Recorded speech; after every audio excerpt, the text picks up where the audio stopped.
সাহেব উঠছেন।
Case number C34/23.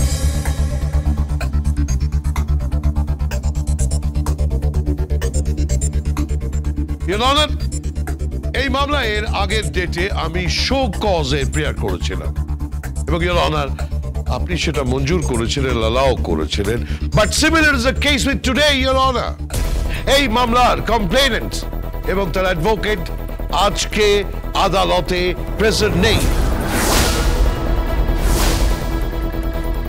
তাই Your Honor, আমি এই কেস ডিসমিস করার প্রেয়ার করছি। Thank you Your Honor. অভিযোগকারীর তরফ থেকে আমি আছি আর অভিযোগকারীও হাজির আছে।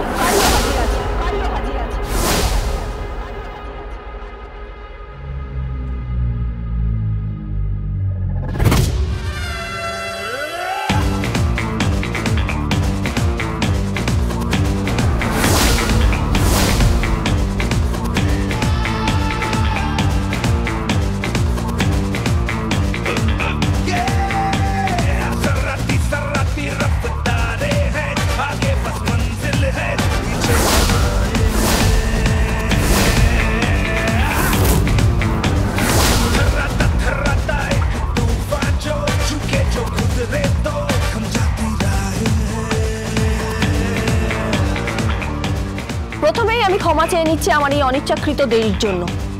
আমি যাতে কোর্টে আসতে না পারি, সত্য যাতে উদ্ঘাটন না হয়, সেই জন্য আমার ওপর প্রাণঘাতী হামলা চালানো হয়।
কিন্তু এভাবে আমাকে আটকানো যায়নি।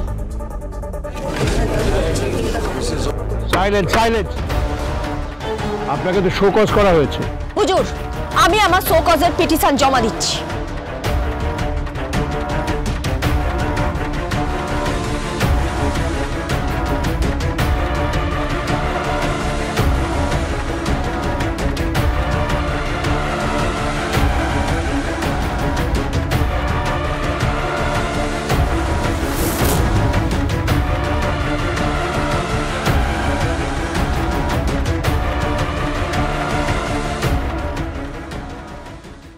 কমপ্লেনেন্টের পক্ষ থেকে আপনি সওয়াল করুন।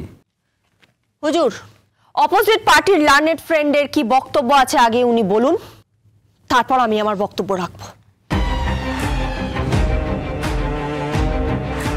ইওর অনার, এটা একটা সহজ কেসের অনার।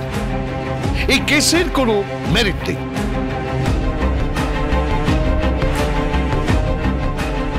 একটা মেয়ের লোভের, তার লালসা শিকার হতে চলেছিল কয়েকজন ছেলে, যারা কিনা প্রত্যেকেই এই শহরের নামী অভিজাত পরিবারের সন্তান।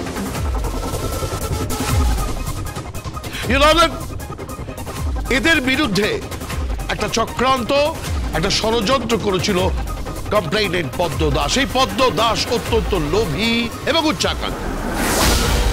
সে প্রায় আমার ক্লায়েন্ট কৃপান ব্যানার্জিকে ফোন করে বিরক্ত করত, তাকে ভালোবাসার কথা বলতো, তাকে নানা রকম ভাবে উত্তপ্ত করতে ইওর অনার।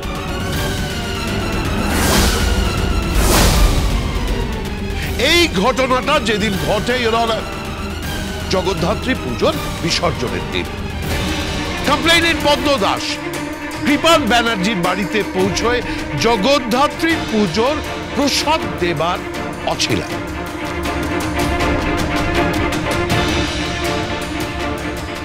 এবং সেই ভোগ পরিবারের কারোর হাতে তুলে না দিয়ে সে সোজা পৌঁছে যায় সুইমিং পুলের ধারে,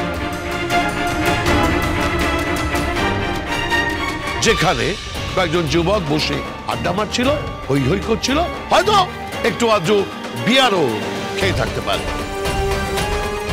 মেয়েটি তাদের সঙ্গে বসে বিয়ার খায় এবং বিয়ার খাওয়ার পর আমার ক্লায়েন্ট কৃপান ব্যানার্জিকে বিয়ে করার প্রস্তাব দেয়।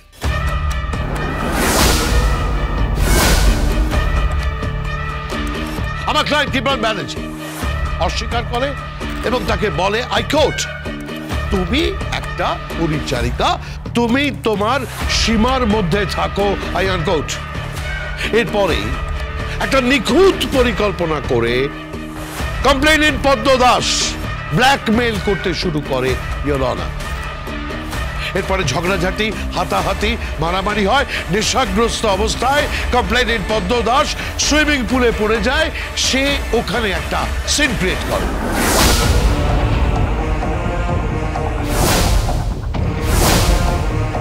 নিজেদের সম্মান বাঁচানোর জন্য ইওর অনার এইসব যুবকেরা, কৃপান, সপ্তম, স্যান্ডি, বিপুল, এরা পদ্ম দাসকে বারবার বোঝানোর চেষ্টা করে, বারবার হাত জোর করে স্যার অনুনয় বিনয় করে, কিন্তু মেয়েটি রাজি হয় না।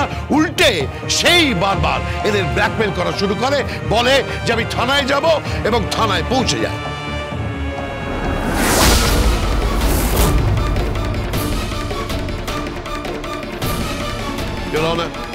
ছলে বলে কৌশলে নিজের মনোবাসনা পূরণে ব্যর্থ হওয়ার পর একটা জঘন্য পরিকল্পনা করে এদের, এই সমস্ত অভিজাত সন্তানদের কালিমা লিপ্ত করার জন্য। সোশ্যাল মিডিয়া এবং অন্যান্য অনেক পত্রপত্রিকায় এদের নিয়ে, এদের বিরুদ্ধে লেখালেখি শুরু হয়। এদের নামে অনেকগুলো কেসও হয়, অনেকগুলো কেসে এদেরকে ফাঁসানোর চেষ্টা হয়। It's a clear case of conspiracy your honour.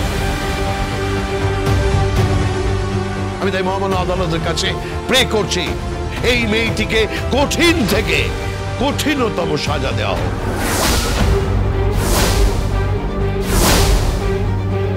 এই অভিজাত পরিবারের এই সব ছেলে ভীষণ ভালো ছাত্র ইওর অনার, আগামী দিনের সমাজের অগ্রগতির পুরোধা হয়ে উঠতে পারে এরা। এদের প্রতি সুবিচার করতে আমি আবারও বলছি, আমি আবারও প্রে করছি মহামান্য আদালতের কাছে, কমপ্লেইনেন্ট পদ্ম দাসকে কঠিন থেকে কঠিনতম সাজা দেওয়া হোক your honour. And that's all, Your Honor. এবার আপনার কি বলার আছে? হুজুর, আমার মনে হয় আমার লার্নেড ফ্রেন্ডকে আমার পয়সায় একজন মানসিক চিকিৎসক দেখানো দরকার। Objection, Your Honor. Objection sustained. আপনি আদার পার্টিকে পার্সোনাল অ্যাটাক করবেন না, মামলার ব্যাপারে যা বলার আছে সেটা বলুন। Thank you, Your Honor. হুজুর, আমার লার্নেড ফ্রেন্ড বলছেন নাকি পদ্ম দাস বাড়ির পরিচারিকা, সে নাকি একটা নিখুঁত পরিকল্পনা করে ওনার মক্কেলকে ব্ল্যাকমেল করা শুরু করে দেয়।